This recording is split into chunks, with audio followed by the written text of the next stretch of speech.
হায় নতুন মাছ কোত্থেকে আনবো? আমি তো 6 বার যে চোখের পানি ঝরাইছি।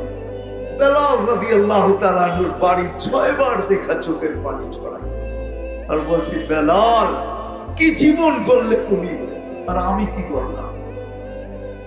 তুমি কি করলে আর দুনিয়া কি করলো?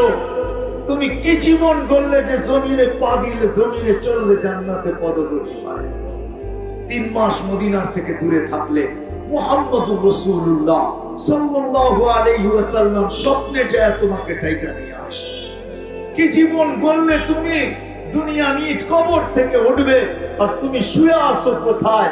আর মদিনা মুনাওয়ারা রাসূলুল্লাহ সাল্লাল্লাহু আলাইহি ওয়াসাল্লামের পায়ের নিচের থেকে কিয়ামতের দিন উঠবে।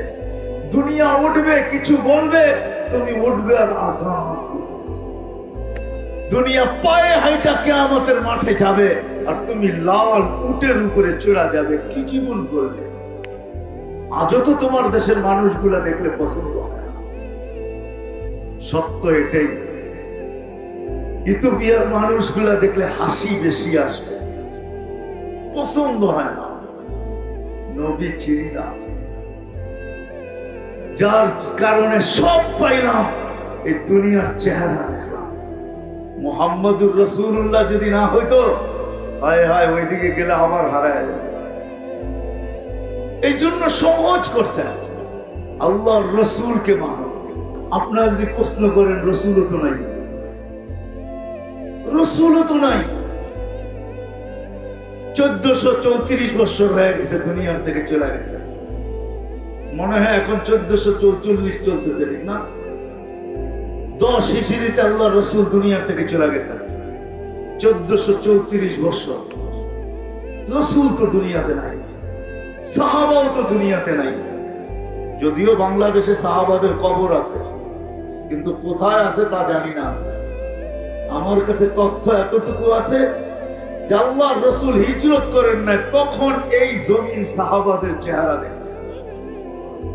আল্লাহ রসুল হিজরত করেন না, তখন 4 সাহাবী আমাদের দেশে আসছে। আবু ওয়াক্কাস, ওহাব ইবনে মালিক, কাসিম ইবনে হুযাইফা, উরওয়া ইবনে সাসা। 2 জন এখান থেকে চীনে গেছেন, চীনে ওনাদের কবর আছে। আর ইতিহাসবিদরা বলেন 2 জন এই মাটির নিচে আছে। 2 জন আবু ওয়াক্কাস চীনে আছে, ওহাব ইবনে মালিক চীনে আছে, কাসিম ইবনে হুযাইফা এই মাটির নিচে আছে, আর উরওয়া ইবনে সাসা এই মাটির নিচে আছে। কিন্তু কোথায় আছে এটা আমি জানি না, তালাশ করতেছি, দেখি আল্লাহ আমাকে পাওয়ায় কিনা। এতটুক যখন পাইছি, বাকিটাও পাই কিনা।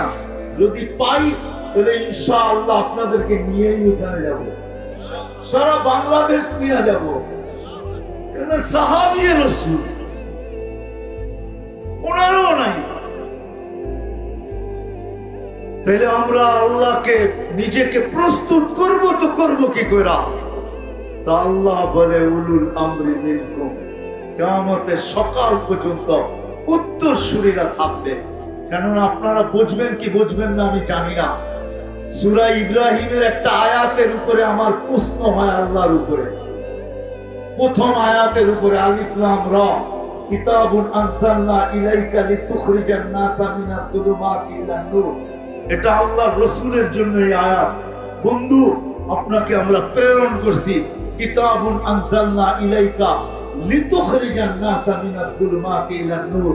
আল্লাহকে যদি আমি প্রশ্ন করি, আল্লাহ আপনি তো বলতেছেন লিতুখরিজান নাসা মিনাল যুলুমাতি ইলান নূর, সমগ্র মানব জাতিকে অন্ধকার থেকে আলোর দিকে বাহির করার জন্য আপনি আপনার বন্ধুকে কিতাব দিয়া পাঠাইছেন, কিন্তু বয়স তো দিলেন 63 বছর। 2-4 হাজার বছর বয়স দিবেন, তাইলে তো মনকে বুঝাইতে পারতাম। বয়স তো দিলেন 63 বছর, পরিধি তো দিলেন সারা দুনিয়া, জমানা দিলেন কিয়ামতের সকাল পর্যন্ত, বয়স দিলেন 63 বছর, পরিধি দিলেন সারা দুনিয়া। তবুকের আগে তো আপনার বন্ধু যায় নাই। তাইলে এটা সত্য হবে তো হবে কি করে? তা আল্লাহ আমাকে বলতেছে, বেওকুফ, তুই মনে হয় কোরআন পড়িস না। ওয়াওরাসনাল কিতাবাল্লাযীনা ইসতাফাইনা মিন ইবাদিনা, তুই কোরআন পড়িস নাই। আমি বন্ধুর কিছু উম্মতকে নির্বাচিত করব, আমি নির্বাচিত করব না, আমি আর বন্ধু মিলা নির্বাচিত করব। আমার আওয়াজ হবে আওরাসনাল কিতাবাল্লাযীনা ইসতাফাইনা মিন ইবাদিনা, আমি চিৎকার দিব এরা আমার পক্ষ থেকে নির্বাচিত। বন্ধু আরেক জায়গার থেকে চিৎকার দিবে আল উলামা ওয়ারাসাতুল আম্বিয়া, দুইজনে মিলে নির্বাচিত করব। কিয়ামতের সকাল পর্যন্ত এরা নির্বাচিত হবে যারা আমার বন্ধুর সমস্ত কিছুকে সুরক্ষিত করবে, এমন কি একটা গাদার নাম পর্যন্ত হারাইতে দিবে না, সুরক্ষিত করবে। বন্ধুকে কিয়ামতের সকাল পর্যন্ত বয়স দেয় না, তাতে কি আসে যায়? বন্ধুর উত্তর সুরীদেরকে তো দিছি, এরা এরা কিয়ামতের সকাল পর্যন্ত থাকবে, সারা দুনিয়ায় ছড়ায়া পড়বে,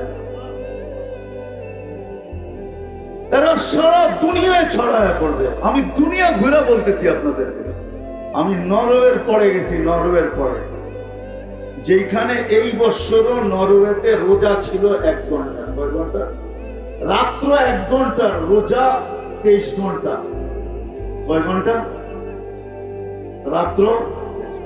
রাত্র 1 ঘন্টা রোজা, ইফতার করি সেহরি খেয়েছে।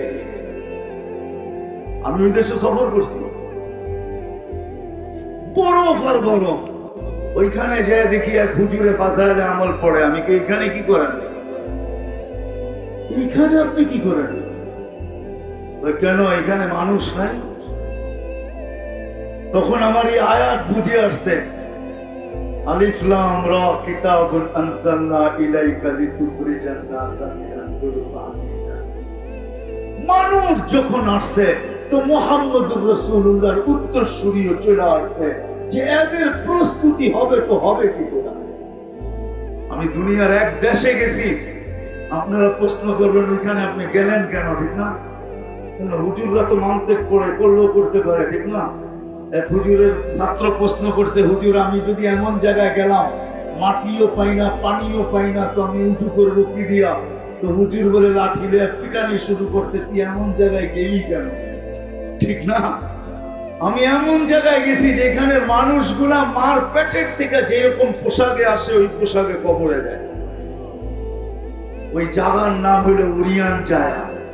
উরিয়ান মানে ল্যাংটা, জায়া মানে জায়গা। কিন্তু এখানে মুসলমান আছে আলহামদুলিল্লাহ। ওইখানে যে আমি এক মাদ্রাসার সন্ধান পাইলাম, মুহতামিম সাহেব আসলো, বাংলায় কথা বললো আমার সাথে। আমি বললাম তুমি কি বাঙালি? কয় না আমি এই দেশে। তো বাংলা এত সুন্দর করতে গিয়ে শিখলাম। আমি পটিয়া মাদ্রাসার ছাত্র ছিলাম। পটিয়া চিনেন? চিটাগাঙ্গের পটিয়া মাদ্রাসার ছাত্র। কতদিন হলো মাদ্রাসার বয়স? 4 থেকে 5 বছর। ছাত্র কত? 5,500 ছাত্র। ওই দিন আমার এই আয়াত বুঝে আসছে। জীবন করার জন্য আল্লাহ এখন হক্কানি আলেমদেরকে রাখছে। যদি আপনি সহজে করতে চান, সহজে করতে চান, করা যেতে হবে, এছাড়া চলবে না। করা যেতে হবে রব্বে কাবার। যে গোড়া যাবে, নতুন মাছ কোত্থেকে আনবো? আমি তো 6 বার যে চোখের পানি ঝরাইছি। বেলাল রাদিয়াল্লাহু তাআলা আনহুর বাড়ি 6 বার দেখা চোখের পানি ঝরাইছি। আর বলছি, বেলাল কি জীবন গড়লে তুমি, আর আমি কি করলাম? তুমি কি গড়লে আর দুনিয়া কি গড়লো? তুমি কি জীবন গড়লে যে জমিনে পা দিলে, জমিনে চললে জান্নাতে পদধূলি হয়। 3 মাস মদিনার থেকে দূরে থাকলে মুহাম্মদুর রাসূলুল্লাহ সাল্লাল্লাহু আলাইহি ওয়াসাল্লাম স্বপ্নে যায় তোমাকে ডাইকা নিয়ে আসে। কি জীবন গড়লে তুমি? দুনিয়া নিজ কবর থেকে উঠবে আর তুমি শুয়ে আছো কোথায়? আর মদিনা মুনাওয়ারা রাসূলুল্লাহ সাল্লাল্লাহু আলাইহি ওয়াসাল্লামের পায়ের নিচে থেকে কিয়ামতের দিন উঠবে। দুনিয়া উঠবে, কিছু বলবে, তুমি উঠবে আর আযাব দিবে। দুনিয়া পায়ে হাইটা কিয়ামতের মাঠে যাবে আর তুমি লাল উটের উপরে চড়া যাবে। কি জীবন করবে? আজও তো তোমার দেশের মানুষগুলা দেখলে পছন্দ হয়। সত্য এটাই। ইথিওপিয়ার মানুষগুলা দেখলে হাসি বেশি আসবে, পছন্দ হয় না। রাবেয়ার বাড়িও ইথিওপিয়া। হায় হায়, দুনিয়ায় কত কবরই তো আমি দেখলাম, শুধু চিৎকারই বাহির হলো ভিতর থেকে, চোখে পানি ঝরলো আর চিৎকার বাহির হলো। সলিউশন আজ পর্যন্ত খুঁজে পেলাম না, সমাধান পেলাম না, শুধু কাঁদতেই ছিলাম। এখনো মাঝে মাঝে কোথাও গেলে চোখে পানি আসে যে এরা কি জীবন গড়লো আর আমি কি করলাম, এরা কোথায় আমি কোথায়। বিদায় জীবনটা গড়া যেতে হবে। আসেন জীবন গড়ার জন্য মুহাম্মদুর রাসূলুল্লাহ সাল্লাল্লাহু আলাইহি ওয়াসাল্লাম পিওর ঈমানের সাথে, চাই সেই ঈমান যাররা হোক, যাররা ঈমানের সাথেও যদি সেটা যদি পিওর হয়, আমল যদি কিছু নাও থাকে, একটা সুন্নতকেও যদি গলা লাগায় কবরে যেতে পারে, আল্লাহ রাসূলের ওয়াদা এই ফিতনার জামানায় যেখানে চতুর্দিকে ফিতনা আর ফিতনা, ফাসাদ আর ফাসাদ, ঈমান হারানোর সম্ভাবনা 90 না 99%, 1% হলো ঈমান রাখার ব্যাপার। সর্ব জায়গায় ঈমান হারানো যায়। এই সময় যদি একটা সুন্নতকে ওরা ঝুলতে ঝুলতে কবর পর্যন্ত বসতে পারি, তাহলে 100 শরীরের মালা গলার ভিতরে রাখবে দেওয়া সম্ভব। কিন্তু নবীর জীবনও শিখবো প্রত্যেকটা প্রশ্ন তো আমি তুলে দিলাম। এটার জন্যই আমাদের উচিত হক্কানি আলেমদের শরণাপন্ন, হক্কানি আলেমদের কাছে থাকা। আজকে হয়তো আমার জাতিকে আমি বুঝাইতে পারবো, কিন্তু কালকে বুঝাইতে পারবো, কিন্তু এদিনের বুঝানো কোনো কাজে দিবে না। তালাশ উলামায়ে কেরাম করে নিয়েন, আমি বলে যেতেছি তালাশ আপনারা করে নিয়েন কিতাব থেকে। এই উম্মতের দুযোগের ফয়সালা হইল ডাইরেক্ট আল্লাহ দুযোগে পাঠায়। যেমন পুলিশ আসামি ধরতে পারে, ডাইরেক্ট জেলে পাঠাইতে পারে না। কোর্টের কাজ হইল জেলে পাঠানো। এই উম্মতকে দুযোগের ফয়সালা হবে, কিন্তু দুযোগে পাঠাবে না। আল্লাহ এক রাস্তায় নিয়ে দাঁড় করায় রাখবে, যে রাস্তা দিয়ে উলামায়ে কেরাম জান্নাতে যান। যখন ওইখানে পৌঁছবে, আল্লাহ এদের মনে ঢালবে, কে কাকে চিনো, ধরো, গেল কিন্তু। তো সামনে দিয়া যায় দৌড়বে, হুজুর কই যান, জান্নাতে। তো ফয়সালা তো আমাদের হয়ে গেছে দুযোগের। শুনছি আপনি নাকি সুপারিশের অধিকার রাখেন, আপনারা নাকি সুপারিশের অধিকার রাখেন। আমরা তো বেলকুচিরই ছিলাম, আপনাদের সাথে আসা যাওয়াই ছিল, ভালোবাসাই ছিল, মহব্বত ছিল, উঠা বসা ছিল, চলাফেরা ছিল, খাওয়া দাওয়া ছিল। আপনাদের কথা শুনতাম আমরা, আমাদের জন্য সুপারিশ করেন না। আলেমদের আজকে যেরকম ব্যথা নিয়া আপনাদেরকে একত্রিত করা, দিনের কথা শোনায়, জুমার দিন শোনায়, এরকম মাহফিলে শোনায়, কখনো একা একই পাইলে শোনায়। কিয়ামতের দিন আরো ভালোবাসা জোশ দিয়া উঠবে। আলেমরা বলবে আল্লাহ জান্নাতে যাব না কেন? এরা তো সব বেলকুচি, এদেরকে লেখা চাইতে চাইতে। আর যদি চাইও তো আল্লাহর রাসূলকে চেহারা কি করে দেখাবো?